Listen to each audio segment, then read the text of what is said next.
Hey folks. It's Rick and Sharon from Cargo On. What are we talking about today? Boondocking. Boondocking.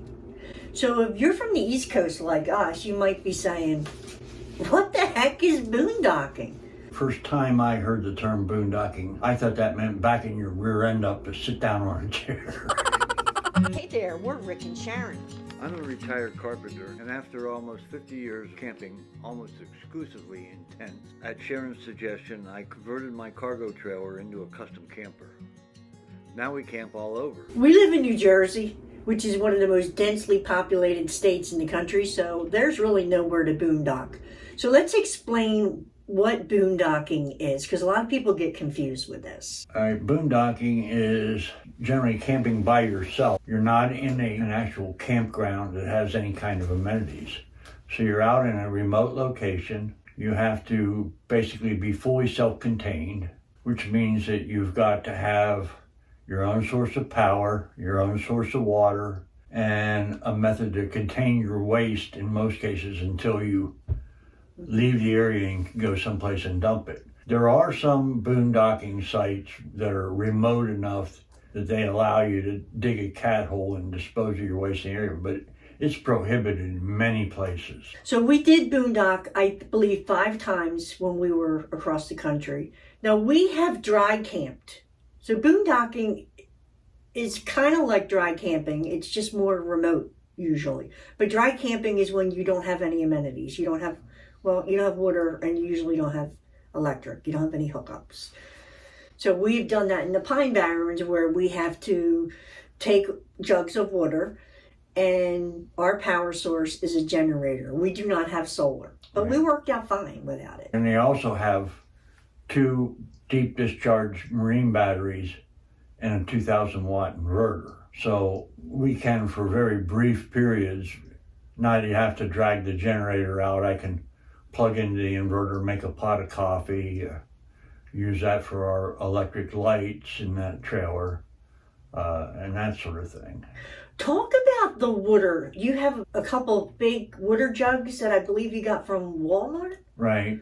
I bought some 7-gallon jugs from Walmart. We actually have, I think, 4 or 5 of them. Plus I have a couple of collapsible jugs that are like 3 gallons each. And we have a water container. It's a 3-gallon water container with a spigot on it that I use almost like a sink on the back end of the trailer on our outdoor kitchen a lot of times when we're stationary. Just like to fill the coffee pots and get our rinse water or dishwater out of that. So when we were boondocking, what did we do? 3 nights at the max? Yeah, well, the most we camped anywhere was 3 nights. I don't think we boondocked anywhere for 3 nights. I think 2 was the most. Maybe 2 nights. How were we with water when we were boondocking? When we boondocked, well, let me go back even farther than this trip. We boondocked last year in Pennsylvania, and I had 4 7-gallon jugs. And we came home with a jug and a half, I think, at the end of 6 days.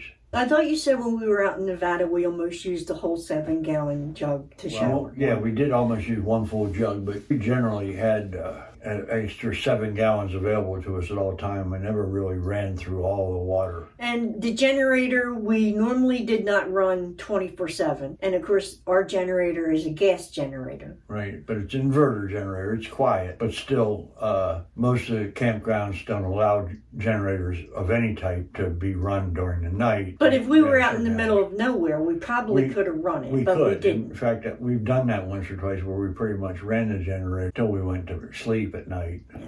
Okay, so you have to have your water, you have to have your power. Or, like I said, our power source was a generator. Some people have solar, some people have both. So on this trip to boondock, we've got to pack water, plenty of water. We've got to pack extra gas. We don't have a black tank or a gray tank, so we don't have a bathroom. We have a bucket toilet that we use, and we also have a cassette toilet. So we have to dispose of that and take it out. So some places we could find like a dump station where we could dump it. If not, if we're really remote, like Rick said, we would have to dig a cat hole. In a regular bucket toilet, we can put chips. I put cat litter in there in a bag, and I just bag it up. Or the chemical toilet has a tank. A receiving tank, yeah. Yeah. And for us, I'd say we could probably go 4 to 5 days just on that chemical toilet if we had that as our only source. Yeah. The other thing is with the bucket toilets, you can buy a snap-on lid that's a tight seal. So you just take the toilet seat off, snap the snap-on lid on, and then you can haul that with you until you can get to a dump station. So one of the disadvantages of boondocking is you have to be prepared. You have to take a lot of extra stuff. You can't just plug into power. But the advantages are, well, let me ask you, what do you like about boondocking? I like the opportunity to be seeing more nature because you don't have other people around disturbing the nature in the area. I like the serenity of it. Definitely. Definitely like the privacy aspect of it. Yeah, it's peaceful.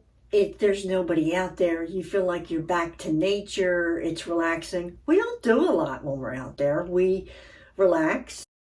We explore, maybe take little hikes. The one place that we were at in Nevada was so remote that we were shooting guns, and we were allowed to. Legally, we were allowed to do that. Usually, you're not allowed to shoot, at a campsite. So, dispersed camping or boondocking, it's usually what, on BLM land or national forest? Usually BLM land. The national forests do have dispersed campsites.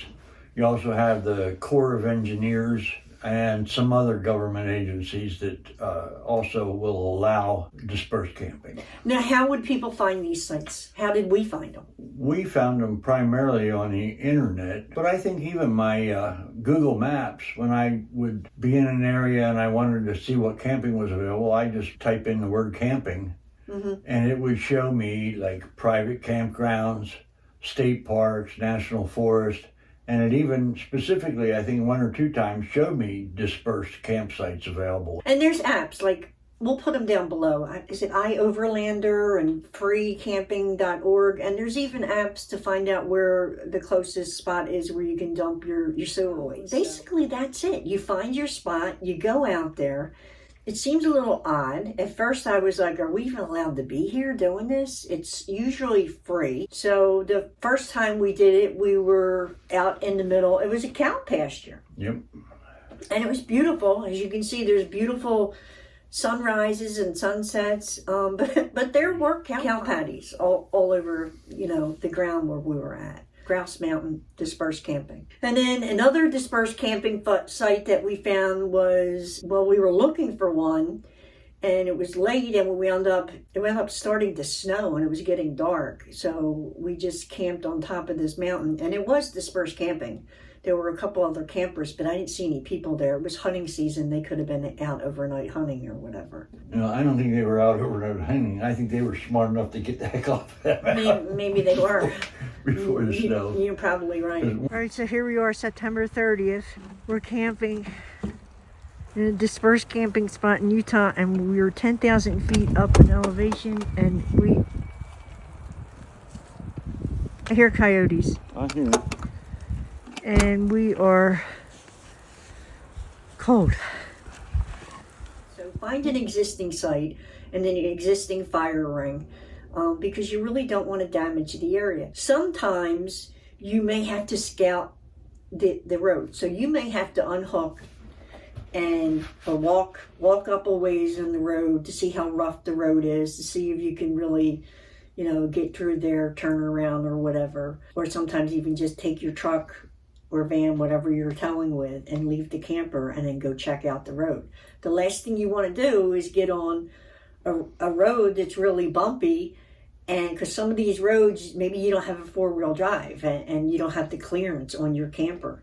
So you have to really be mindful of that. And some of that you may not know till you get there, especially if it's like really muddy, if it was just raining or something. Right. And I have the drone. I could have, instead of driving in there and risking getting stuck or not be able to turn around and get out, I could have put the drone up and sent the drone in ahead of me and let it scout for the campsites. Tell them about the one campsite with the camp. We went to a boondock site that somebody directed us towards, and both of these dirt roads incidentally had gates on them but no locks. And the one that was on the opposite side from this pond had a sign on it saying, close the gate. So we figured that means you can go in, because a lot of the land that is available for boondocking is BLM land that renters have grazing rights, but they don't have exclusive rights to the land. They have to allow people to use it recreationally as well as grazing their cattle on it. So we went through this gate and we started up this road, and at first it didn't look too bad other than it was kind of steep. But then the farther we got up, there were these little humps, and as you get over the hump, you see these huge ruts, like washes through the road where it was washed out. So we really had to go extremely slow to traverse these things and kind of take them at an angle to cross over without bottoming out or twisting the trailer on the tongue too hard. Some of the roads can get rough. So it took a little bit of patience and a little bit of skill to get up there. So he pulls over, and I'm in the passenger seat. He gets out of the van, and I hear him say, "Oh no."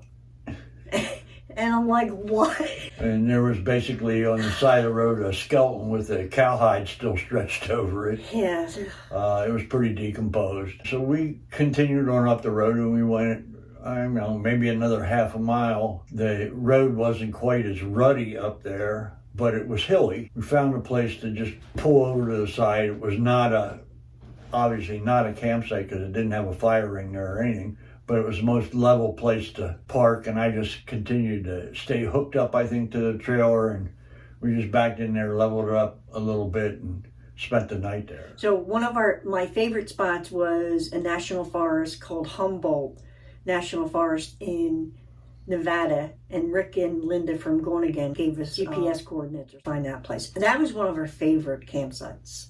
Well, we went down, the National Forest had a campground there. We went down and camped there with them for 2 nights. And then they gave us GPS coordinates for a dispersed camping site about 30 miles away. And we went up there and we liked that so much we spent 2 nights up there. Yeah. That was nice. There was nobody around. That's where we were shooting. There was a little stream in behind us. Very nice, very peaceful. Well, here's one of the other bad things about boondocking is you're not going to have cell service, most likely. So we did not have cell service. So at one point, I think I was editing a video and trying to upload a video. So we rode up the dirt road, and we finally got cell service. But that's one thing to consider. You may not have cell service. So I don't know if you have a designated GPS, right? Right, yeah.